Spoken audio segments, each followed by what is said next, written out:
Warren, And I'm Cary Thomas Cody. and we are the Skull Crawlers. Crawlers. We're not going to get it. I'll sync it And up.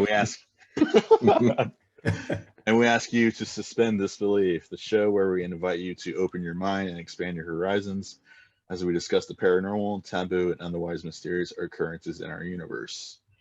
Tonight's episode, we're doing another one over Zoom, and we're joined by our friend of the show and our guest, Albert Hellebuick. That's me. What up, Albert? How's it going? Pretty dang good, Tonight- brother. Yeah, thanks We're for having me gonna on, talk guys. about- Yeah, no problem. We're gonna talk a little bit about lucid dreaming and sleep paralysis, which I'm told, Albert, you have a little bit of experience with. A little bit, yeah. A lot with sleep paralysis, a little bit with lucid dreaming. So I'm down. Okay, cool.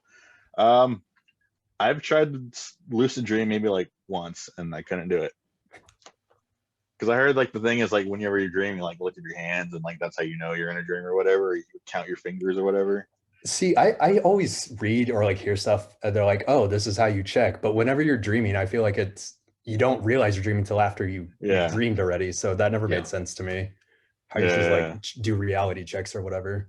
Mm-hmm. Well, cool. A little bit of backstory between me and Albert is him and I met working at Domino's, delivering peas, Hell yeah, brother. slinging peas. Sling At the D. za. It was a good time. At times, it was my favorite job in the world, and then literally a week later, it could be my least favorite job in the world. Dude, It all depends on the week and the day. Yeah, no, that's 100% accurate. Like there are times I miss it, and then other times I'm like, oh Oh, God, yeah. no. I only miss the people I worked with and the Yeah. fun times that we had. Oh, I could never go absolutely. back now and enjoy it, you know? No. Dude, For the sure. hours and just it was fun for the time. Yeah. But yeah, so Albert's been an old friend. He was actually the person who turned me on to like creepypastas and spooky stories like that. So welcome. I'm glad you're Thank here. you. Yeah, man, it's good to be here.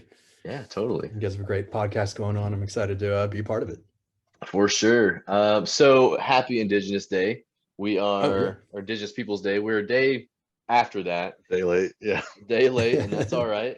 Well, you took the day to rest, as you should, you know? Yeah, totally. Yeah. True. Indigenous Peoples Day run on Indian time, so Yeah, so we were invited to go to a short film screening for Indigenous filmmakers Oh, nice. about a month ago. And from Sunrise Tipperary, shout out. He works at the First Americans Museum. He's the programmer over there, and he hit us up. I'm like, heck yeah, that sounds dope. And then I didn't hear anything about it. And then I messaged him and I'm like, hey, so what's the deal with that? And he's like, it just got pushed back till November. And I was like, well, dang, that's not Indigenous Peoples Day, but that's all good because it's less for me to worry about. And then I think on Thursday of last week, so Thursday to Monday, I found out that it was not pushed back. It was just moved to Rodeo Cinema. And I was like, well, that's a 3-day notice. So I don't think I'm going to be able to go. And so Oren and I hadn't planned on going. And the day of, one of our Instagram friends was like, hey, you guys are part of the Indigenous Peoples block tonight. Are you coming? And I was like, I don't think so. And she's like, well, you should. My partner is one of the people who works at Rodeo. Apparently Sterling Harjo is going to be there. A bunch of other people are going to be there. I was like, what? I was like, well, shoot, I might actually try to go now. So later that night, I messaged Paris Burris, who is one of the programmers over there. And I was like, hey, how late is this thing going to go? Because I got to put my son to sleep. He's like, it'll be over around 9:30. I was like, cool, I got time. And then apparently she took that as we were both going and that we were going to be the featured guests for the Q&A afterwards. oh no. Oh, hell yeah. And so my friend said like, oh, this is going to be mortifying when you guys don't show up. And I didn't tell her I was going to go. I was like, crap. She told everybody on stage that we were going to be the guests. So I rushed over there. I sat in the audience for the last like 2 short films. And one of them was ours, which was cool. I got to hear people cringe when our short was playing, which is pretty cool. Watch all the people leave the theater. Yeah, literally, I saw children like and families up and leave after hours. Nice. It's just too scary. That's all it was. It was Yeah, too scary. too for 'em. scary. Yeah, They're like, we yeah. can't handle this. It's too much. Yeah, Exactly. I gotta go. Yeah. I gotta go pray about this. Exactly. I know. I felt bad for him too because I was like, man, they're seeing all these like really cool, powerful, uplifting native documentaries, and then ours is right at the end. It's like super spooky. It has almost Same. nothing to do with native stories or anything like that. It's just made by I native. mean, at least they put it at the end. Yeah. Saving the best for last. Yeah, exactly. So it was really cool. And then afterwards, Paris called up all the filmmakers who were in the audience who wanted to come talk about their films. And luckily, one other guy was there, Mark Williams. He's a local filmmaker. He's a cool dude. He made a documentary about Dennis Knife Chief a couple of years ago. Check it out. It's dope. One of my good friends growing up. He's a professional boxer now. So that's how I got turned on to Mark. And then seeing him there, I was like, oh, thank God it's not just me. So him and I go up on stage and we're talking about our films, and the questions were bad. I feel, but they were just like, I don't know. Like somebody asked, so why horror? I'm like, because it's easy. Cool. It's cool. cool. I like it. Like I don't It's know. cool. Like, I like it. I like spooky stuff, man. And then another person asked why the name the Skull Crawlers, and I'm like, well, it's from a movie. We kind of ripped it off, and I don't know. And then Paris asked, so like, what's next? And I told her that we have a short film coming out at the end of October. And then I was talking about the podcast, and we're in front of a whole room full of natives. And so I told them about the Suspend Disbelief podcast, and told them we like to tell native stories and native lore and stuff like that. But I was like, you guys got to be careful while listening, or you might get crooked face. And I heard a bunch of Indians say, yo. And Albert and listeners, if you don't know what crooked face is, it's like a myth in, I don't know, native mythology, that if you see something scary, your face turns crooked forever, for the rest of your life. So like they say, don't look out your windows at night. If you hear something spooky behind you, don't turn around. Don't acknowledge it's there, because if you do, you'll get crooked face, which is really just Bell's palsy. It's like, dang, that's kind of messed up. Damn. Like, man, what happened to her face? She's like, she saw something scary. It's like, nah, she had a stroke. But yeah, it was just funny. I heard a bunch of yo's in the audience. It's cracking me up. So if you're here and you were there at Rodeo Cinema and you saw our short, thanks for listening. And if you're here from the Rodeo Cinema, sorry I couldn't be there. Yeah, Oren was busy. He was sleepy or something. I don't know. I worked a 12-hour shift. All right. Yeah, that's busy. It's pretty intense. Anyway, we're back. Happy October. Happy spooky season. Yeah. This is pretty cool. Welcome, Albert. So, Hey. so yeah, we're talking about lucid dreaming and sleep paralysis. So how do we want to start this off, guys? Oren, do you want to give the definition on the I'll just start with that, just so everybody's What is lucid dreaming and what is sleep paralysis? A lucid dream is a type of dream in which the dreamer becomes aware that they are dreaming while dreaming. That's a dumb definition. During a lucid dream, the dreamer may gain some amount of control over the dream characters, narrative, or environment. However, this is not actually necessary for a dream to be described as lucid. And actually tied to lucid dreaming is sleep paralysis, which it could be at risk, which let's see, I actually had the percentage. Let's see. Sleep paralysis can actually be affected by lucid dreaming. Sleep paralysis is when they're in the REM state of sleep. They feel paralyzed, like they can't move, and there are three common types of hallucinations people can experience while in sleep paralysis. It can be either an intruder in the same room, a crushing feeling on one's chest or back, and a feeling of flying or levitating. So there's like the three common sleep paralysis hallucinations. Well, that's spooky stuff. Yeah. Well, cool. Albert, would you like to tell us your experience with sleep paralysis and lucid dreaming? Yeah, sure. I'll start with the lucid dreaming because those are honestly not super great, but that's actually what led to sleep paralysis. So it was back in college, like my sophomore year, I think. Mhm. And I don't know what it was. I just got super into like lucid dreaming, the idea of it. Well, that's because it was so popular at the time. Yeah, Literally because Insidious came that out. was it. Yeah, I yeah. heard everyone, they're like, oh, I'm trying lucid dreaming tonight. I'm gonna down a bottle of NyQuil. Apparently that's the trick or something like that. I mean, y'all dumb. Y'all really, really dumb. For real. See, I feel, and I think I just got too invested because I did a lot of research and I tried it for like weeks because everything I read is like, it's not going to happen overnight. It's something you got to keep practicing. Basically, you got to tell yourself as you're going to sleep, like, I want to lucid dream, and like try and make your mind active before you fall asleep. So the first time it happened, I woke up just in my room in my apartment, and I just instantly knew. I was like, I'm dreaming. It is a lucid dream. This is awesome. And I was walking around my apartment, and for a split second, I was like, oh man, in the movies and like dreams, when someone's dreaming and when they think of scary things, all the scary things show up.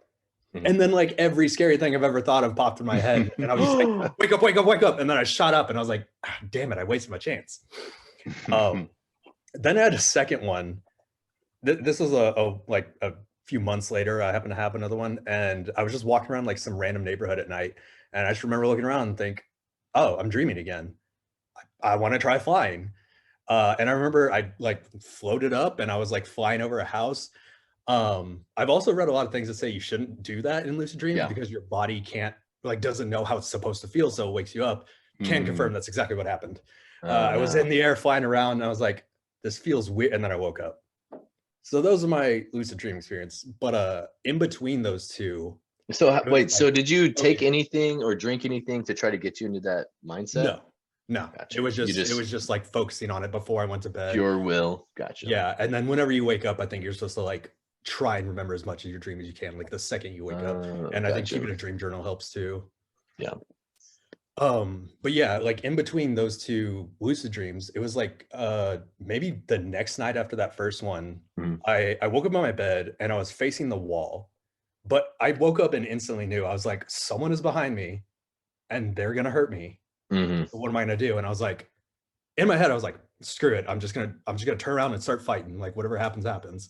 And I counted in my head, I went 3, 2, 1, and then I realized I couldn't move. That's when I started panicking. Like I couldn't see or hear anything behind me. I just knew something was behind me, like in my heart. I was like, something's there. Yeah. And so I'm panicking, trying to scream, trying to do whatever. I couldn't do anything. I'm just can't move right here, just staring at the wall. It felt like 30 minutes. It was probably like a minute or two at best. Finally, I was able to move again, and then the fear went away like immediately. I was like, oh, jeez, what the hell was that? Didn't think anything of it, so kept trying to lucid dream. That's when I had that second one. And then after that, I had another one where it was in the same apartment, woke up, and I just saw like 3 shadowy figures in the corner of my room. Crap. Staring at me. And it was like the most evil feeling I've ever felt in my life. And it was just like pure terror is all I can describe it as, was pure terror. And so after that, I was like, okay, I'm done trying to lucid dream. Like I'm not putting up with this. I made the connection those two related.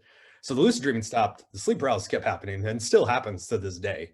So fair warning, if you want to try lucid dreaming, careful, because apparently this is a lasting effect that I didn't realize was going to come with it. Yeah, sleep paralysis, geez. Yeah. So it happens pretty frequently now and has for a while. And like 7 out of 10 times, I usually wake up and I'm like, okay, it's sleep paralysis, so I just got to wait it out. But the worst one that happened is I was in a different apartment. This is only like a couple of years ago. And I was having them like once a week at this point. It was so often. Yeah, like there was one where I thought someone was breaking into my house, a whole bunch of that. But there was one where I woke up.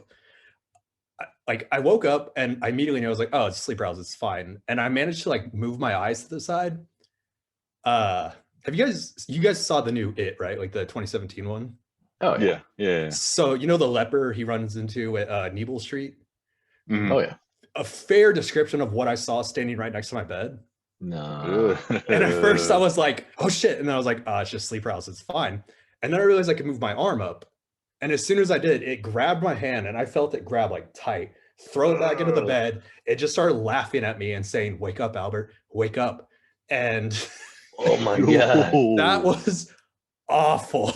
I like remember shutting my eyes and then just opening them, and then I could move again. Everything was fine. But the sleep paralysis, usually after I wake up, like the fear is just instantly gone. You're like, oh, okay, it's fine. Mm-hmm. This one stuck with me for a while. And even to this day, sometimes I'm like, ugh. But yeah, other than that, like I still have auditory hallucinations sometimes. I haven't seen anything in a long time, but so yeah, mostly it's like I've had auditory ones, then it's just the waking up and not being able to move. But explain the auditory hallucinations. Like you can hear it, like whenever the thing was saying over me, saying "Wake up, Albert," like I could hear it, like it was right there saying it to me. Yep. I've woken up sometimes and I'll have like, I move around, so sometimes my face is covered, but I can hear stuff like laughing or talking like next to me or right above me. It's not awesome. I'm not gonna lie. Oh, it doesn't sound good. But yeah, so, and I know, yeah, they say you can have auditory hallucinations, visual. I don't think I've ever really felt anything on my chest though. But I do notice it does happen. I mean, has it ever felt like you just like you couldn't really breathe, like you're panicking into the bed or whatever? Yeah. No, that's the weird thing, is because that's what I hear is like the most common is you feel like something's on your chest, but I can't think of a time where that's really happened. Gotcha. Yeah. Have you ever had like repeat occurrences or like seen the same thing like in actually dreams or something, or what? That's the weird thing. I've never seen the same thing twice. If I see stuff, it's always something new. But yeah, that's wild. So yeah, again, if anybody's thinking of lucid dreaming out there, just know that that is a possibility. And that's one thing I figured out too later on, is when I was doing more research, is I found out that like sleep paralysis is actually one of the steps you can take to doing it, is like, because when you're in that sleep paralysis state, if you can relax yourself enough and then fall back asleep physically, that's like a good way to like shoot you into a lucid dream. But interesting, when you're in that panic state, it's hard to like think clearly and be like, all right, cool, I'm just gonna relax now. Yeah. So yeah, but yeah, terrifying, but very interesting how the brain works. Yeah, absolutely. Yeah, for sure. So the plot of the movie Insidious is, it's a very interesting concept. Oren, have you seen it? Yeah. So I vaguely remember the plot, but yeah. Okay, so the plot is that Patrick Wilson's son is in a coma. He went to sleep and he never woke up. And in the recesses of Patrick Wilson's mind, he remembers that when he was a kid, when he was dreaming, that he could control his dreams, and he would explore this dream world, but he'd always have to come back, because if you didn't come back, you wouldn't wake up. And if you went too far, it was harder to find your way back. And if you got far, or if you're in your dream for too long, then these creatures or sleep paralysis demons or whatever you want to call it would follow you back into your home. So you could only go a little bit here and there. And I think that's loosely based on like, I don't know, real experiences for people. And I know that in Native culture, like dreams are held very high in regard to, I don't know, spiritualism, and dreams mean everything. And I know that there are people who are like dream hoppers or dream walkers, I guess. I'm not exactly sure if that's the correct term. I haven't heard from any of my family or anything like that, but I have heard about it online. And it's kind of horrifying to think about that, you know, people are visiting you in their dreams while they're also dreaming. So I guess technically that'd be more like astral projecting. Yeah, I think that's what they call it in the movie too, is that's what they say they're doing, is astral projecting. That's right, yeah. Which is along the same lines as, you know, lucid dreaming and sleep paralysis. They're all kind of together. Yeah. So yeah, I don't know. It's pretty spooky stuff. I personally have never like lucid dreamed, like never figured it out. But there have been times when I was in a dream, I'm like, oh, I'm dreaming. But most of the time it's always just like panicking to like wake myself up. But there have been like maybe like 2 or 3 times and I'm like, I'm dreaming, I can do whatever I want. but I still couldn't control like the outcome of my dream. You know what I mean? Mm-hmm. I don't know. It's pretty spooky stuff. And it's kind of like just the concept of the movie Insidious really makes me not want to explore in my dreams, because it's just, you never know what kind of beings are in that dream realm, Yeah. and what might follow you back, or who else is astral projecting or dream walking that knows that you are acknowledged that you're dreaming, I don't know. Because most of the time, if somebody's dream walking and you're dreaming, they can walk right past you and you think that you're in a dream. But if they see you and you acknowledge that you're both, kind of aware of the situation, then that might be way scarier, way different. I don't know. Yeah, and even on like even if you don't necessarily like believe in some of that side of it, like just lucid dreaming or whatever, just dreaming in general, you could end up facing stuff in your subconscious that like you've been trying to ignore, haven't been dealing with, and that in itself is could be horrifying. Yeah.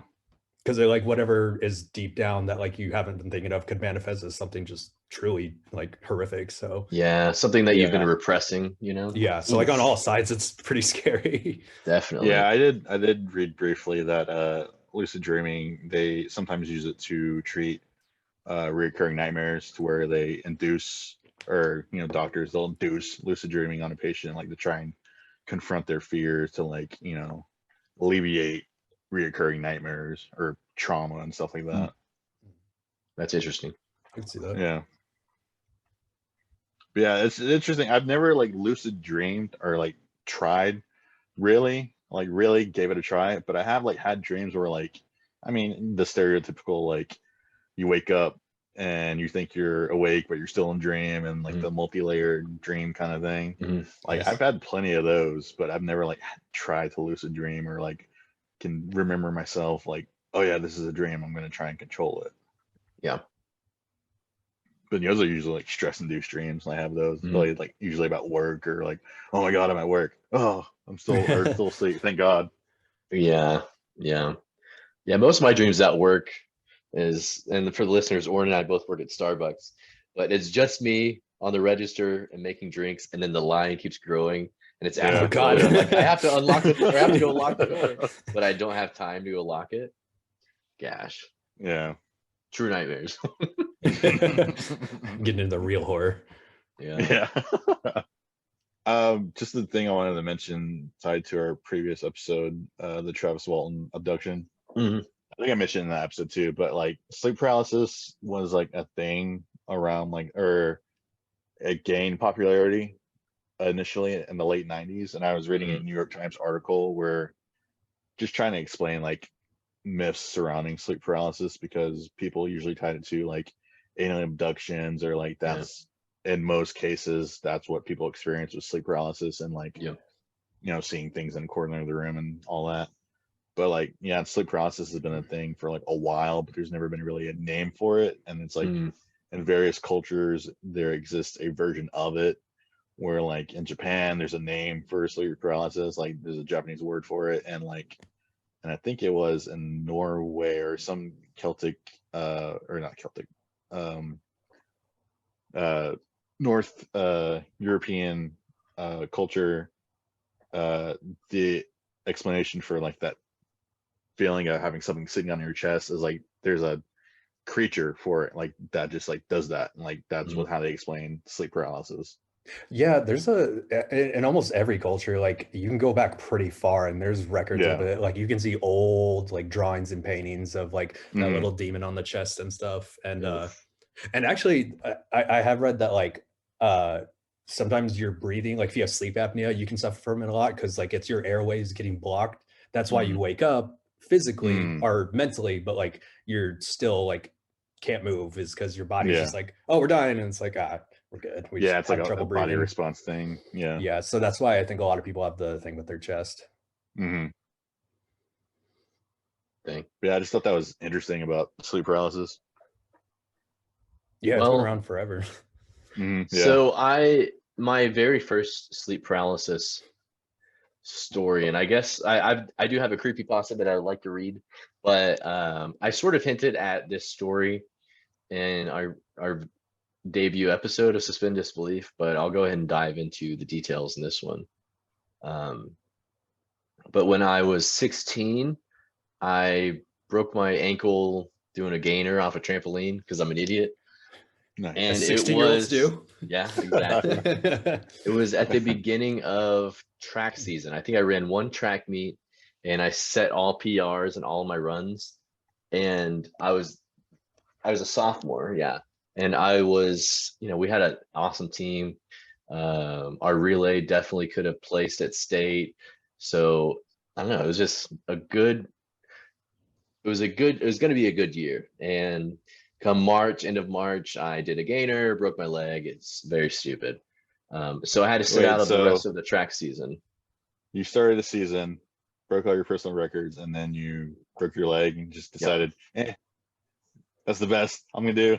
Yeah, apparently. Tired on top. Yeah, come on top. Yeah. I'm still so upset about it, but it actually threw me into a pretty major depression, and I was on some heavy duty pain meds at the time, some Lortabs, which are, they can be addicting for sure. Yeah. And I had never taken pills before. I had never done any drugs, never drank alcohol, never smoked weed, anything like that. So this was the very first thing I had ever ingested into my body to make my body feel different. And it helped with the pain. And man, sometimes broken bones, they hurt real bad.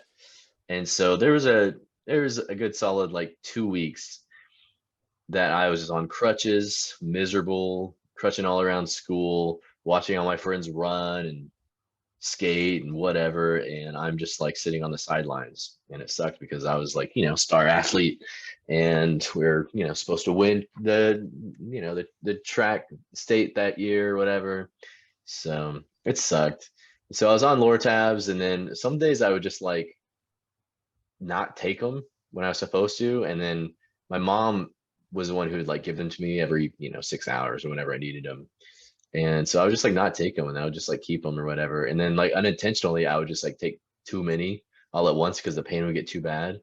And I remember my just like feeling so good. I was like, wow, this feels amazing. I don't know, I might be a pill guy after this, which is so stupid because I was Christian guy, worship leader, that whole thing. But I was just so sad that I was like, my track career is over. I'll never run again. When you're a teenager, everything is life and death. Yeah, Exactly Exactly. what it was. I was like, this is the worst. I might as well just die. So stupid. But I definitely was going through some spiritual stuff at the time as well. And I didn't realize like how depressed I was in high school, until you get older and you're like, man, I was kind of miserable. Yeah. But I went through the emo phase, the long hair.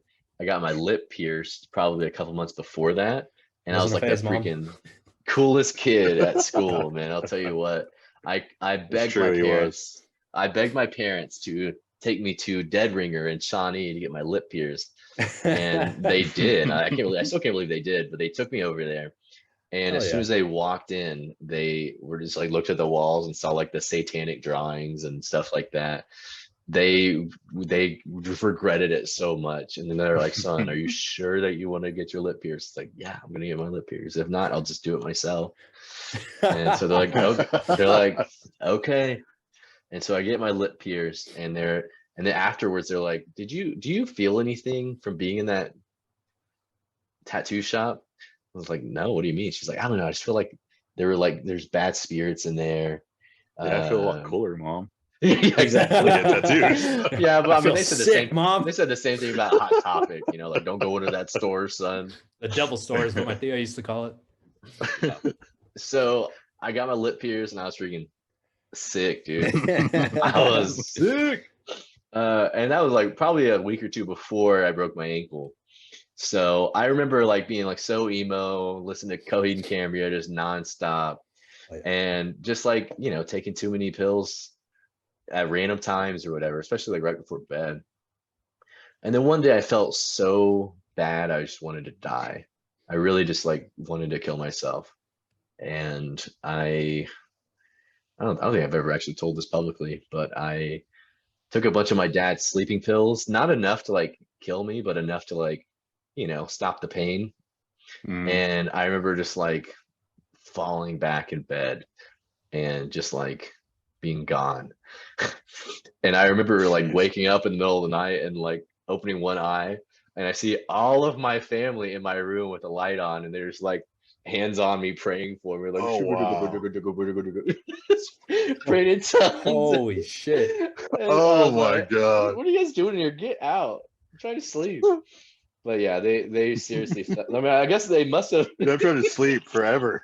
trying to have that big sleep, The big sleep. The big sleep. that dirt nap. But God. they must have found all of the sleeping pill packets like in the trash can or something like that. But Mm. apparently they weren't concerned enough to call a 911 or anything like that. Yeah, But like I pump remember your them. stomach or anything. But like, Yeah, no, they just prayed for me. That's good enough. yeah. I like to think they found it and they're like, he only took like 4. What the hell was he thinking? Like, what do you think was gonna happen? Honestly, I guess let's try and wake him up. It probably was like a 4. I felt so good. Like, this is it. This is the end. I just remember like opening one eye and see them all in there, and then they're like they're praying over my lip ring, trying to like pray out any demons or something.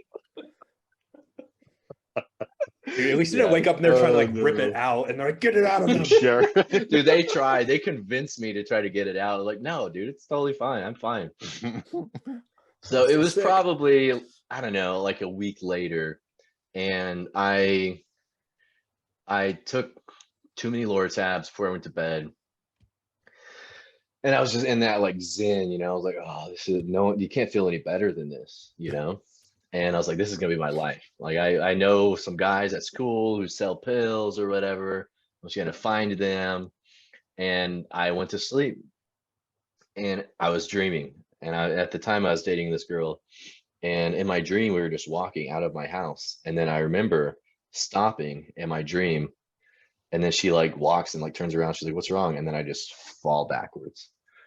And then I fall backwards and I wake up in my bed, in my bedroom, and I can open my eyes and I see my posters on the walls. So I'm in my bedroom, and this is the very first time I've ever had sleep paralysis. And so like I can't move, and I start panicking. And I keep it super dark in my room, and kept a sound machine on, or like a fan or something like that to circulate noise, just so it's easier for me to sleep. You live in a house with a bunch of family members, like you need something like that. And so I'm laying there and I'm just looking at all the posters on my wall, and I start panicking and I start freaking out. And slowly from all sides of my room, I see like 3 or 4 shadows just surround all corners of my bed. And they walk up real slow, and I'm just like looking at all of them all around. I can't move, and I'm just trying to like scream, yell for help. I'm trying to pray, scream the name of Jesus, whatever. And then I'm like, okay, so I'll just close my eyes and go back to sleep. And I close my eyes, and then I'm in hell. And I see all 4 of them standing over me, but I see their demon faces, and I see all the flames and stuff like that, the typical depiction of hell. And I'm laying there in hell, and I see them, their actual demon bodies. And then I open my eyes again, and I see their shadows in the exact same spot as they were when I closed my eyes. And I start freaking out, and I start panicking, as one does. Fair. And that happens for what feels like an eternity, Albert, like you said. And eventually, I'm able to like move my toe a little bit, move my leg a little bit, and I'm in this constant state of just dread and fear and horror as I'm opening and closing my eyes, and I'm still seeing these demons in and out of hell. It was horrible. And it felt like hours and hours. I remember like I could breathe just suddenly, and then my door slams open, and then my dad comes in, and he like yells at these shadow people, these demons, and they just like fade off into the corners where they came from. And then he sits on my bed, and all I could do is just curl up into a ball with my head like on his leg, and I just cry and I cry. And he tells me, it's like, son, you spent 4 minutes in hell. Imagine what that'd be like for an eternity. That's what's going to happen if you keep making these decisions. And it scared me so bad. I was like, oh my God, I can't imagine doing this, living like this for an eternity. And that we had a long conversation back and forth. But the thing I remember is he said in my dream, you were attacked by the spirit of fear.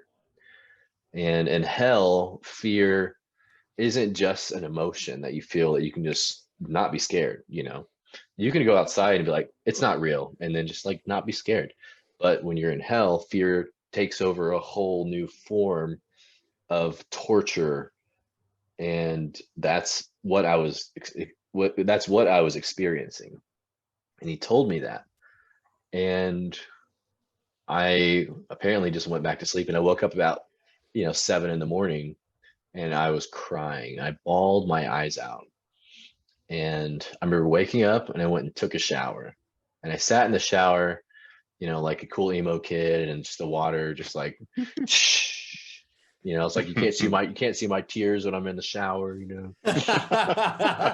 Yeah, so I'm sitting in the shower, and then my dad knocks on the door, my real life dad, not my dream dad. And he comes in, and he's like, hey, I need to brush my teeth or whatever. And he hears me crying, and he's like, are you okay? And I was like, I need to talk to you about something. And so I tell him the dream that I had, the sleep paralysis, the 4 minutes of hell that I spent. And he just sat there really quiet. And then he, like, verbatim, word for word, tells me exactly what dream version of him told me. I kid you not. I can't remember all of the words, but he finishes it by telling me that I experienced the spirit of fear, or I was attacked by the spirit of fear, which is one of the spirits of hell that torments people. And I was jaw dropped. I couldn't even just imagine. I couldn't comprehend what he was saying, because I was like, you literally just told me this, but in my dream. So it was a real life-changing experience, and I've experienced sleep paralysis a handful of times since then. But that was the only time where, like, I panicked and it felt like I would never get out of it. So the question is, was it a spiritual experience, or was it my conscience trying to convince me not to, be a pill guy? You know what I mean? What do you guys think? Honestly, like, personally, I think it's both. Okay. I think I don't know. I think the mind's extremely powerful, more powerful than like we can really comprehend. Sure. And I also believe in, spirits, or at the very least, like something on another plane of existence that we can't quite comprehend. Yeah. So I think it's a little bit of both. I think the way, like, what mindset or what state of mind you were in made you maybe a little more susceptible to something else coming in, and then it digging from your conscience and picking out, what it thought would really talk to you or would really scare you, either way. But yeah, I think it was a little bit of both. Yeah. I think, like Albert said, like, it's a little bit of both, like maybe one tied into the other, just like knowing your background and your family and your religious background, like maybe you subconsciously had that guilt about doing taking all those pills, and like you knew it was bad, but you like needed something to cope with the pain. Sure. And so like maybe it was like your subconscious telling you like, hey, if you keep doing this, like it's gonna go bad, and like here's effectively your subconscious, like, here's a scared straight scenario for you, like either quit or like this is what it's gonna be like. So that's why you had like the intense experience that you had, or like that profound moment. But just the your dream dad and your real dad saying the same thing, like that's crazy. Like just maybe it's deja vu, maybe it's something you've heard before and like he's whatever, but it's crazy. Okay, so let me tell you a different experience that may convince you that it was a spiritual experience. When I was 19, I moved to UCO, and I moved for a girl when everyone told me not to. They told me I should move down to ECU and Ada with my brothers and all my other friends because that's where God wanted me to go. And I felt like I should move to OKC, to Edmond, to go to UCO. And I felt like that's where God wanted me.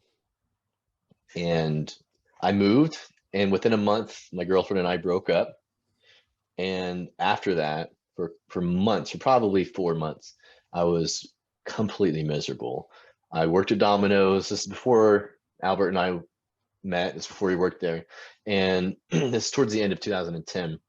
And I was just completely miserable. I was so depressed. I didn't have any friends. My roommate kind of sucked. Shout out to Evan. If you're listening, let's hang out. Maybe it doesn't suck anymore. Yeah. Nah, he seems like a cool guy. We're still Facebook friends. And so I was just a sad sack of crap. And I was like, I made the biggest mistake of my life. I should have moved down to Ada, like everyone said. They were right. But the only thing that helped me was that my sister lived in Yukon, which was a 30-minute drive. And so on weekends after class, I would go and stay with her for like a night or two. And I remember one night I was sleeping on her couch, and this is the first time I ever had a panic attack. And so this is 1 or 2 in the morning, and I'm just laying there, and I had so much stress on me that I just could not go to sleep. And I still consider it one of the worst nights of my life because I didn't get a second of sleep. I just sat there and I rolled around on this couch all night long. And, if you've had a panic attack, you understand how it is. But I hadn't at the time. And I've only had 1 or 2 since then. And so I don't know, it was horrible. And it literally felt like I was being attacked by, something. And eventually, the sun came up and I was like, all right, well, that was it. I got to go to class in the morning. And I get a call from my mom. She's like, hey, this is going to sound weird, but are you okay? And I was like, yeah, why? She's like, well, Dad had a dream that you were being attacked by something. And we woke up and started praying for you, but it's probably nothing. I just wanted to check and make sure that you're all right. And I was like, honestly, I had like the worst night of my life. And at that point, it might have been.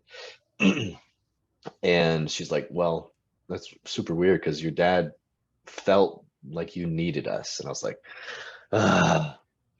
And so that's not the only time that my dad and I have had that like spiritual connection. So it was super strange that happened. But, I grew up Christian. I grew up super religious and super spiritual. And a lot of it I still don't necessarily agree with or believe in. But what I do know is that the Holy Spirit is a real thing, and that miracles happen, and that there are things that happen that you can't explain. And I think that my first sleep paralysis dream, I guess you'd say, where I, spent 4 minutes in hell, I think that God, Jesus, or Doc E, which is what Kai was called, the creator, I think that he presented himself as my father in my dream, because it's, I see him as my heavenly father, God is my heavenly father, but it's easy to see him as like my dad, because my dad's my dad. I grew up with him. I've, listened to him my whole life. He taught me so much. So I think that in my dream, or in this spiritual state that I was in, he visited me in the form of my dad, because he knew that that's what I needed at the time. Yeah. And that's why he told me all of those things. And maybe he told my dad that, or maybe through previous experiences, my dad told me those things to say to me, which were somehow the same things that he told me in my dream. I don't know. It's very strange. Things like I can't necessarily explain, or that I don't think are coincidences. You know what I mean? Yeah. Yeah. Oh, Yeah. 100%. Yeah, I mean, no, yeah, I get that. I could definitely see it being something on a spiritual level. I'm actually, it's weird because I'm actually a big believer in very spiritual, but then also like science and stuff too. So I Yeah. think the two go hand in hand. I agree. Yeah. So yeah, I think it's very possible that, you know, God or whatever you want to believe Mhm. sent a message and was like, he needs me now. This is what Yeah. I'm going to do. And then even if you don't believe in that spiritual side, if you're listening to that, you can look at it on a science side where, you know, we're all just parts of the universe. Yeah. You know, we're all born from the universe. Matter can't be created or destroyed. It's one of the laws of the universe.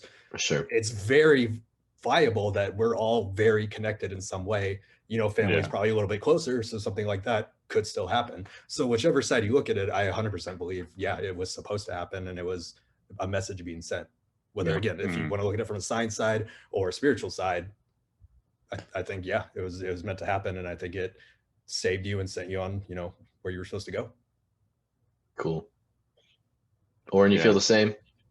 Yeah, 100%. Like, you know, I believe in some spiritual stuff and other like scientific stuff too. Like, I don't try to outright explain everything or have an explanation for everything, but I do try to look at things from like a logical standpoint. But sometimes there's just stuff that you can't explain, and it just happens. Like stuff just happens, and like it doesn't need to be explained. It's just a random occurrence, and like it just happened. So like 100%, like it could have been a spiritual, you know, message you received, or like something that like you needed to hear at that moment in time, and like just to like set you straight, or else you'd be popping pills and out on the street or something. Yeah, I'd just be so cool if Yeah, I, so you know, cool. if I went down that Before- route, dude, I'd be a rock star. In theory, there's an infinite amount of universes, which means Burnout Cary is out there somewhere. Heck Yeah, dude. that's probably your He's out there branching killing it. point. No, I'm just kidding. Yeah. Gosh, that would be horrible, man. Yeah, I'm gonna have to lucid dream and try to go find him, talk to him, see how he's doing. What is that thing in Doctor Strange? Every time you dream, like that's you in a different reality or whatever. Oh yeah, that's right. Spoilers, but yeah, you're right. Yeah. Well, cool guys. Thanks for listening. That's basically my experience with sleep paralysis. I've had it a dozen times, you know, but I'm getting better at it, where I can pull myself out of it and I don't panic and I don't hallucinate. But also I haven't had it in about a year, maybe longer. So hopefully I don't anymore. Will you teach me how to do that? Because I've been having them for years pretty consistently. It's scary every time. Dog, you just gotta be zen, man. You gotta meditate. Yeah. Yeah, I've only had one sleep paralysis thing. Like, I've never felt like the crushing or, you know, whatever, or like seeing anything, but I've had the feeling of like I can't move and like I'm screaming, but like nothing's coming out. Like, remember like opening my mouth and like wanting to scream, but nothing comes out. Yeah, it's just sucks. I mean, yeah, it's the strangest 0 out of thing. 10. Like, Would not recommend. Yeah, it's no fun.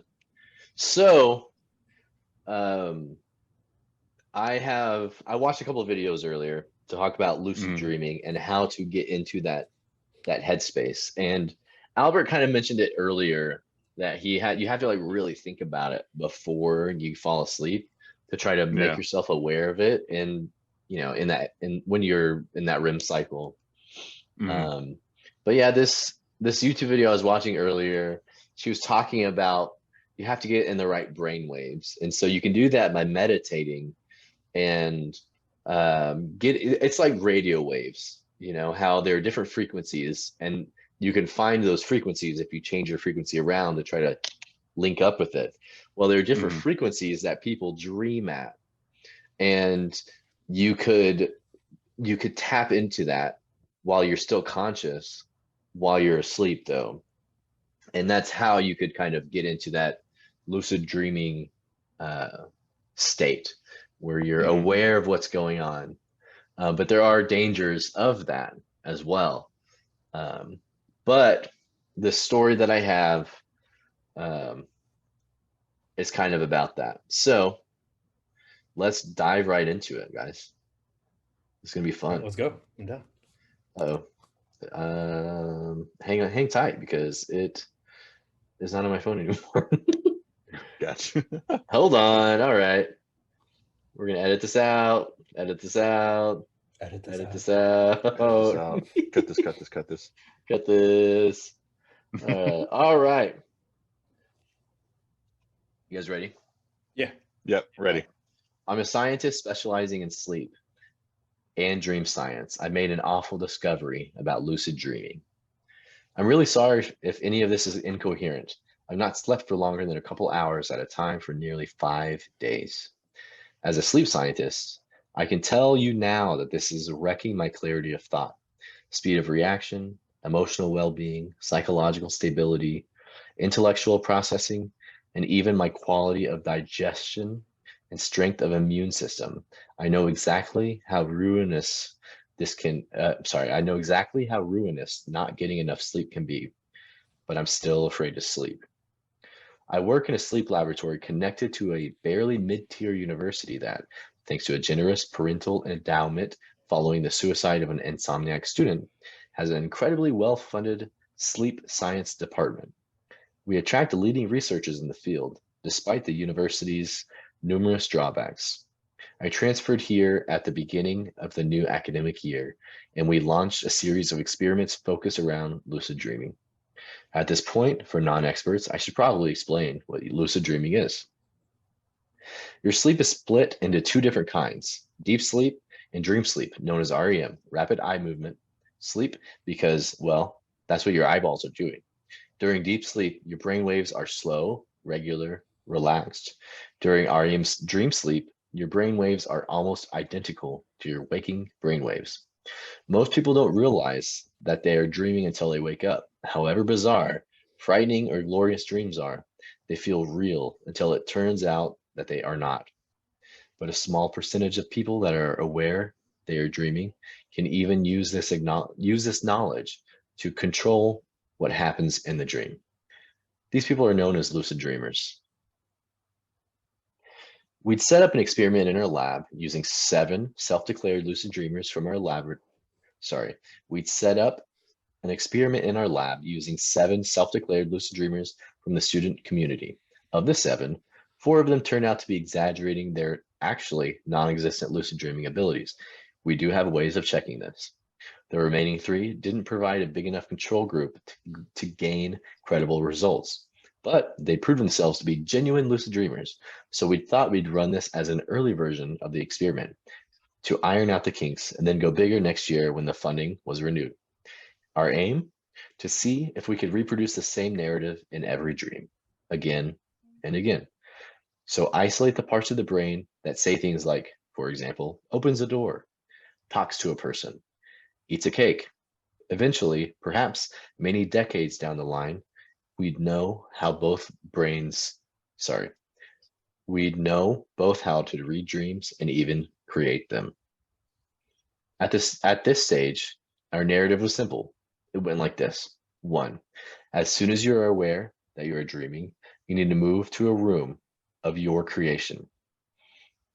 If you're currently in a room, open a door and step into that room. If you are outside, create a building and enter it. 2, in the room there will be a table set for tea with 2 seats. 3, sit down on one of the chairs, pour yourself a cup of tea, drink the tea. 4, pour a cup of tea for the empty space. Do not drink this tea. 5, signal to the duty scientist running the experiment that you have completed all of the steps above using a prearranged signal. Again, we do have ways of monitoring this. And go about the rest of your dreams as you please. On the first night, things went very well. Patient A, South Asian male, age 20, in excellent health, completed the necessary steps and apparently went out flying afterwards. Patient B, white female, age 25, in good health, apparently began the dream with having sex with Rita Hayworth, had to apologize and explain she was late for a meeting before creating the door and the room, and went right back with her afterwards. Patient C, mixed black and white female, age 20, in good health, also completed the necessary steps and then, out of idle interest, let the dream take over to see where it would take her. The second night, too, went past without trouble. Notably, patient B started dreaming about sex with Marilyn Monroe. I hope it won't break patient confidentiality to reveal that she was a postgraduate student in the film and media department. It wasn't until the third night that we started having trouble. Our patients all slept in a long, wide dormitory with each bed fenced off from the others by means of a set of movable panels. So they have their own little capsule. We were hoping to build a series of small single rooms once the funding was renewed. They are hooked up with 2 electrodes that monitor bodily functions and brainwaves and filmed with an unobtrusive night vision camera so we can observe them from the control room without needing to disturb them. Patient C, our most efficient lucid dreamer, she reached REM with comparatively little prior sleep, woke up midway through the REM cycle. Woke up is quite a gentle term for what happened. Her whole torso jerked up from the bed as if she'd been stabbed in the back, and she brought herself round with a strangled scream. Then she sat up in the bed and started to sob. I was running the lab that night. I went pelting down to her capsule. I was concerned about her well-being. Yes, I also didn't want to wake her up. I'm sorry. But yes, I also didn't want to wake up the other 2 patients. I helped her out of bed. She'd started to weep quietly. I am not totally hard of heart, and I draped her hoodie over her and led her up to the control room. He wouldn't leave, she kept moaning. It's okay, I kept muttering in response. When I got her up to the control room, I sent one of the postdocs to get a cup of non-caffeinated tea and asked what happened. Patient C shuddered deeply. In the room, in the tea room, there was a man. What was he doing? He was sitting there in the other space. I'm not a lucid dreamer. If I had dreamed a man sitting at the table, I'd thank any listening deities for not sending me the anxiety dream where I come home and find my ex. Okay, I'm gonna have to start this over. My wife's calling me. Hang on. All right. I am not a lucid dreamer. If I had dreamed a man sitting at a table, I'd thank any listening deities for not sending me the anxiety dream where I'd come home to find my ex has partially eaten my cat. So I said, I guess anything can seem threatening when you're in a nightmare. Patient C, tear blotched as she was, looked up at me with astonishing sharpness. I don't have nightmares, she said, slowly and deliberately. I can control my dreams. That's why you picked me. Except he wouldn't leave. She paused, closed her eyes, swallowed, and then said, much more quietly. And he looked at me, and his eyes, they were just, he looked at me, and I could feel he wanted me to effing die. At this point, the monitors for the patient A started flashing. Patient A was spasming in his bed. I went running back down to the dormitory, knocking into the tea-fetching postdoc on the way. By the time I got to patient A, his screams had already woken up patient B, who was opening the panel of her capsule and sleepily asking what was going on. I pulled the panels back on their grooves, grabbed patient A and shook him hard. I shouldn't have done that. That was unprofessional, but I was unnerved. Patient A, as he came to terrible consciousness, was screaming. You're not there! You're not there! You can't hurt me! You can't hurt me! You're not there! You can't hurt me! He was screaming it like someone who was in nerve-shredding agony. Patient A had the same dream as patient C, except that, after the unknown man had refused to leave, patient A had poured him a cup of tea and started cracking some jokes. It happens sometimes. A had explained. I don't always have like the perfect control, but I know I'm dreaming, so I'm not bothered. So I had to just go with it and tell you later. He said that the man's face had concentrated into an expression of poisonous hatred, but A had started feeling uncomfortable, not scared, but actual physical discomfort, as if he'd run a marathon and was fighting for breath. He'd apparently made some other crack to the man about opening a window. I'll just create one, mate. Don't worry, this is my dream. And the faint discomfort became agonizing. As A started to struggle to breathe, the man, his face still twisted with fury, he had started to bleed. Had started to bleed, I repeated. Yeah, he started bleeding. From where? Effing everywhere. A was watching this woundless bloodbath and started to suffocate when I shook him awake. B had seen nothing of the sort. Lauren Bacall, she murmured apologetically when quizzed, but A and C gave us descriptions of the man, and they matched.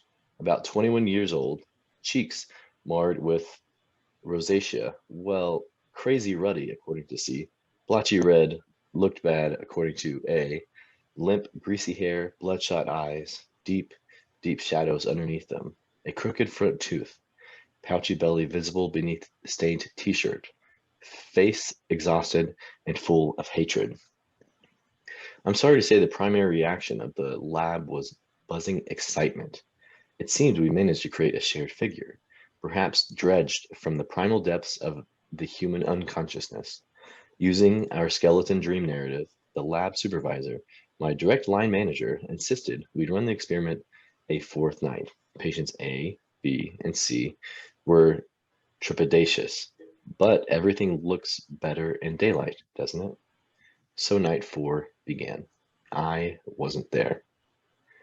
You see, sleep scientists know a lot about sleep, and as a result, it is considered unethical to deprive scientists working in a lab of proper circadian rhythm-based sleep for longer than 3 nights.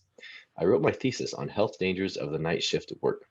My dad was a night shift worker, and had died in his early 50s, much too young.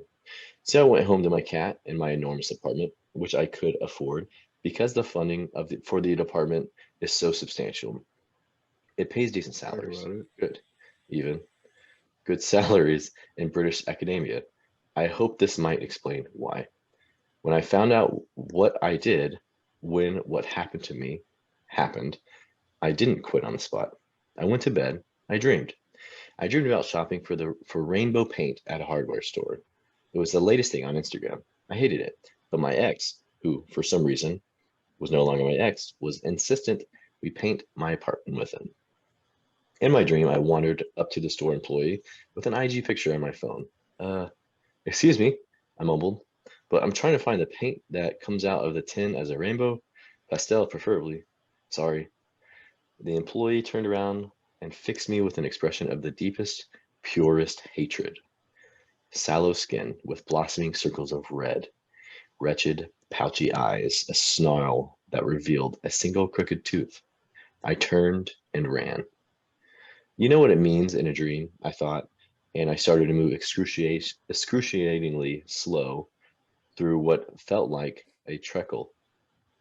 Behind me, a noise that sounded like a short, barked laugh with no humor and so much disgust I could feel my skin pimpling under its pressure. The man walked around me and stood in front of me. That is what I'll always remember. Everything else was obeying dream logic. The weird, super soft fluorescent lighting that came from nowhere, the misty vagueness of the shelving, the gooey slowness of my limbs. But the man in my dream moved with the simple briskness of a real person. Blood was bubbling up from his lower eyelid. There was blood coming out of his ears, blood dripping off his fingers.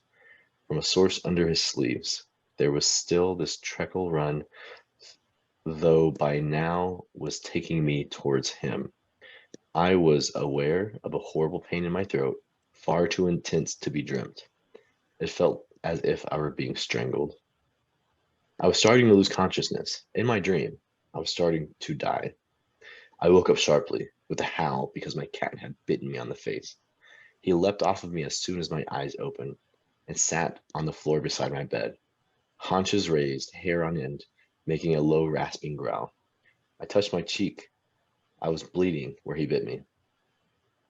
My cat is a big softy. Not only has he never bitten or scratched me, but he's never bitten or scratched anyone, not even my ex, who hated him, who often used to shove him off chairs and tabletops. with rather more force than was strictly required. But he'd bitten me awake. He had known something was wrong. I stumbled into the bathroom and tried to clear up as much. I stumbled into the bathroom to try to clear up the mess. It hurt a lot, but nowhere near as much as being strangled by an invisible force had.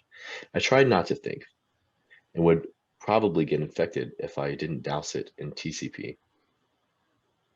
I was badly rattled, so once I'd stuck a plaster over it, I went to the kitchen and made myself a cup of non-caffeinated tea.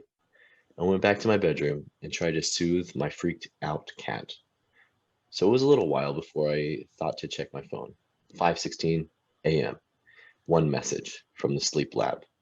Patient A was dead. We shut down the experiment after that. Patient A, recorded as in excellent health, captain of the university track team, a young, vibrant, clean-living man, had died of a heart attack in his sleep. Acting under orders from my supervisor, I interviewed both B and C about what had happened in their dreams. The police had taken care of their waking life statements. B's was harrowing. She'd been aiming for Ava Gardner, who hadn't got her. The person she'd got, a man with crooked teeth and exhausted eyes, wouldn't stop. I didn't like to ask for much more than that. I knew that it wasn't just a nightmare. I knew how real he felt. C had entered the room. C had tended to start her dream outdoors and would have to create a building with a door for her to enter. She didn't create one. But there was a building there when she started dreaming.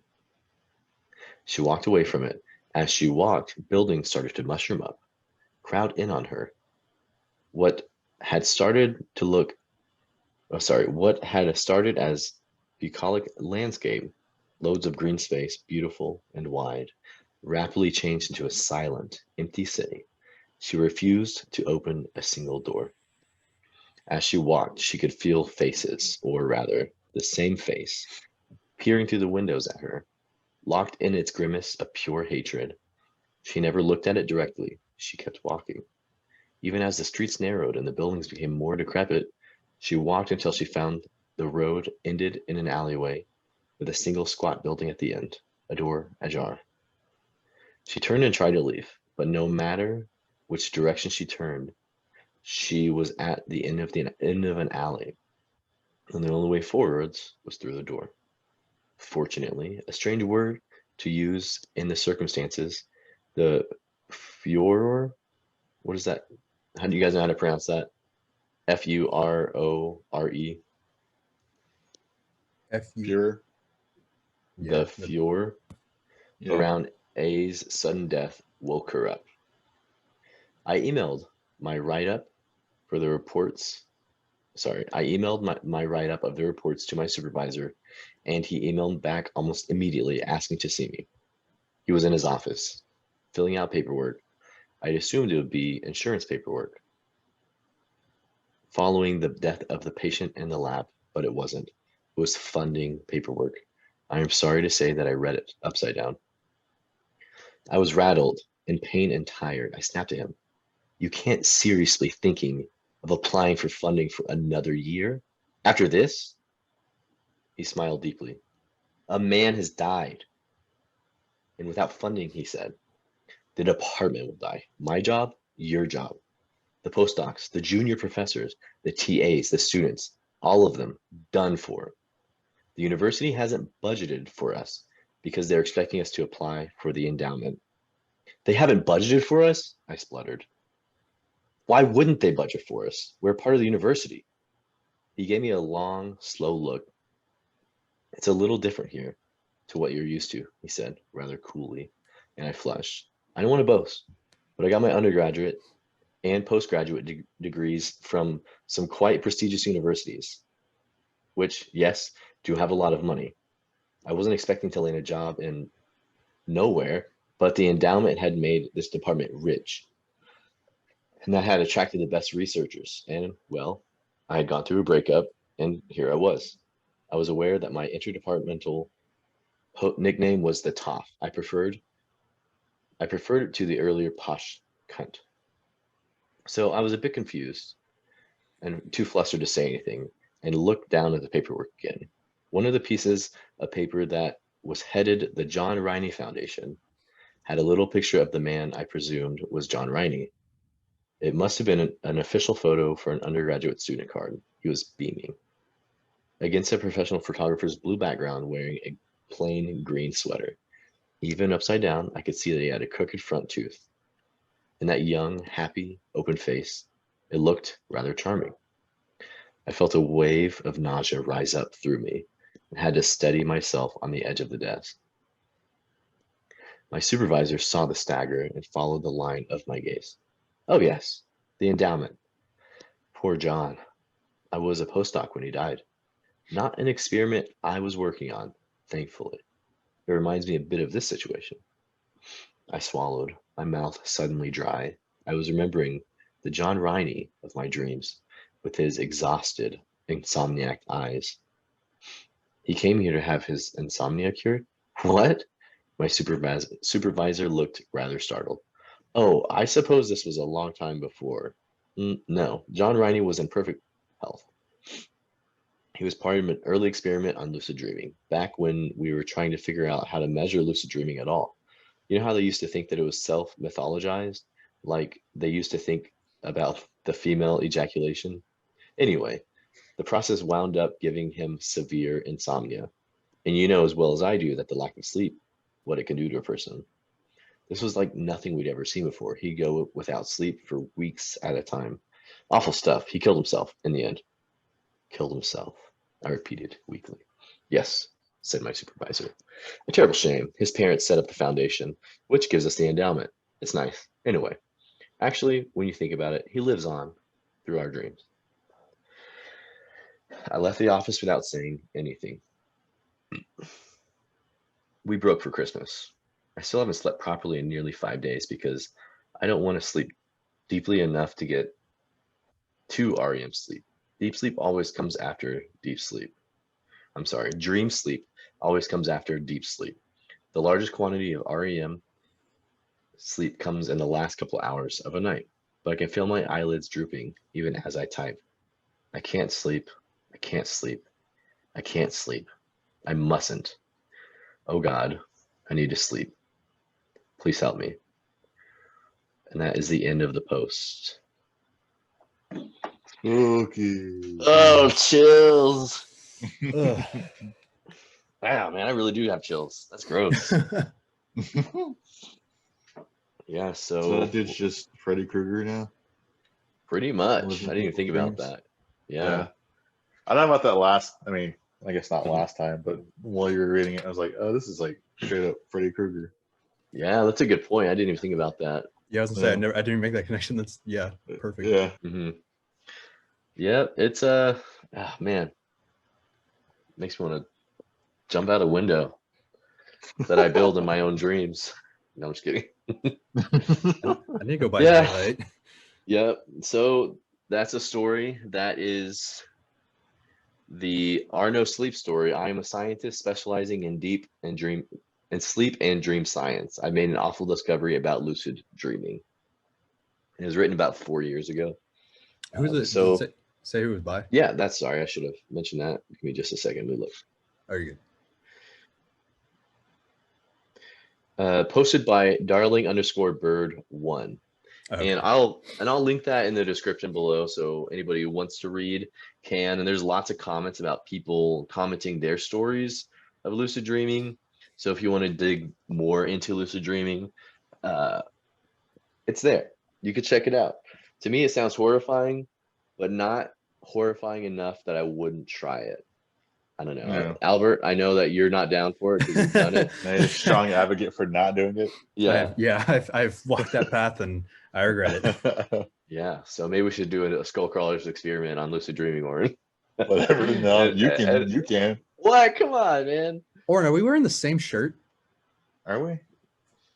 Whoa! we You freaking lords. Why didn't you guys tell me? I gotta go we're change wearing real quick. I just happened to look over. I was like, wait a minute. Sorry, I didn't mean to derail that, but I was like, hold up. Yep. Well, Seeing what that it was a could really be. good story, man. That gave me Yeah. the chills. Yeah. I'm clenching my butthole right now thinking about it. I waited 5 days for that conclusion. Waiting in The anticipation. listeners waited 5 minutes. So, but yeah, guys, thanks for listening. I don't know, this was a pretty fun one. I like that story. Yeah. Yeah. Dreams are horrifying if Mm. you know, can't control them If you sometimes, if you have them and can remember them. unlike Oren, apparently. Yeah. Yeah. I don't know. I mean, dreams mean so much to a lot of different people and a lot of different cultures. I know that a lot of different native tribes, they believe in dream interpretation and that all dreams have meanings and stuff like that. I don't know necessarily how I feel about that per se, that all dreams mean something, because I've heard some of the meanings for some dreams, and it all just kind of sounds, coincidental to me. But I will say that the only nightmares that I generally ever have involve tornadoes. And I realize that we live in Oklahoma, so that's like a constant fear and stress that we live under. But I personally, I'm not afraid of tornadoes.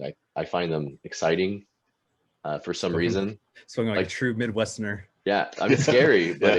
exciting in a way that's like, oh crap, what's gonna happen? Are we gonna be okay? Is it gonna tear down our house? I don't know. I don't know, but I'm gonna sit on the porch with a beer and see what happens. Absolutely, absolutely. And I'm that's gonna shoot my Oklahoma gun at for it. you. Yeah, and if you're native, or Kiowa specifically, we'll throw like a butcher knife in the front yard, and it's supposed to split the storm. And if you've seen Res Dog season 1, Brownie, who's a medicine man, he gets on a roof with an axe and battles the storm, and he splits the storm, and it goes right around the town. So that's a thing. I don't know. Nice. So try it sometime, guys. But yeah, those are my only dreams, and usually they're pretty horrifying because like I will see in the distance just like 5 or 6 like cyclones just like coming my way, and I'm like, what do I do? What can I do? Oh, jeez. It's horrifying, but I'm not afraid of tornadoes at the same time. It's weird.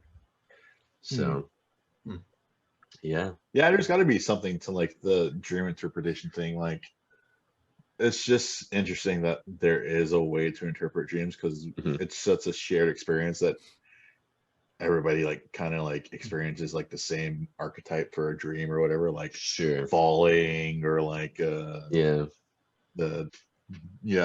wearing your underwear in class or whatever. Yeah. Like that same anxiety dreams or whatever. Yeah, that's a good point. Because there have been so many times I've been at work just completely naked in my dreams. I'm like, I'm making lattes and stuff like that, burning my wiener with steaming milk. I'm like, someone lock the doors. Yeah, I don't know.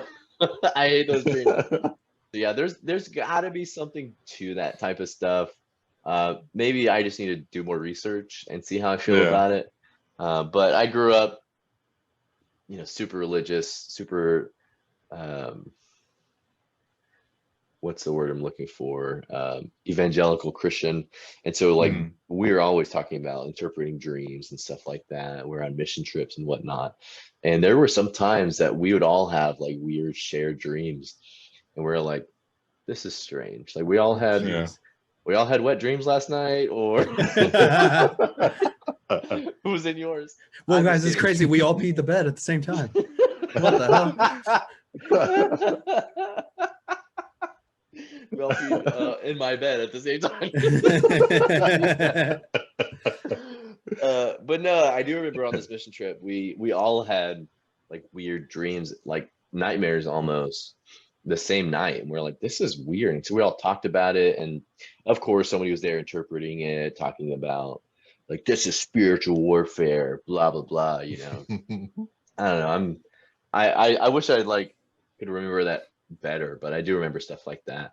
But yeah, I don't know. Lucid dreaming, spooky, scary. I definitely want to, I don't know, do more research on it, and then maybe attempt to try like to control my dreams a little bit more. But I don't necessarily want to make it like a big thing. Like I'm gonna do it tonight.